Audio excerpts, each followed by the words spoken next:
There's a vibrant market in Adre town. Most of the traders are Chadians.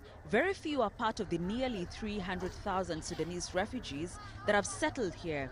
And despite the circumstances, they've found a way to make ends meet. I work as a driver. I take goods from Adre to the Sudan border. Once it is safe, I may return to Sudan. Life was difficult there because of the violence and also people would steal our goods. At the Chad-Sudan border, Abdul will hand over basic goods like soap and biscuits to another trader living in Sudan.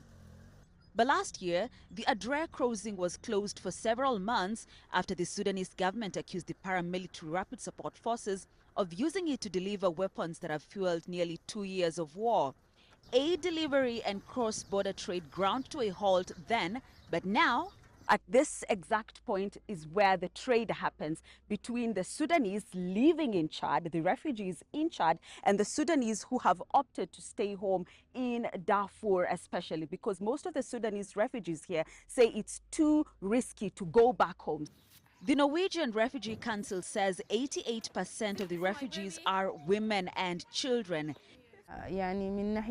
We go to the market in Adakhan, Sudan because it's very big and has everything we need. We just pray to God for our safety. If you're lucky, nothing will happen to you. Yaya, a father of 3, came to Adre in November. Unable to find a job here, he ventured into the transportation business using his savings. He's just come back from a 3-month trip to Adekon in East Darfur. It's about 5 kilometers away from here, and it's the farthest most refugees here can go into their home country as fighting between the army and the RSF continues. It's not easy to do this business, but I have to make a living. It's not safe to go to Adekon, but I don't have a choice. I have to go. I don't have another job here to feed my children. I carry passengers from Adre to Chad to Adekon. He charges each passenger about $2 a trip, barely enough for him to survive, but also hard for the people here to afford. He says he'll spend a few days with his family here in Adre before returning to Sudan, hoping to come back alive.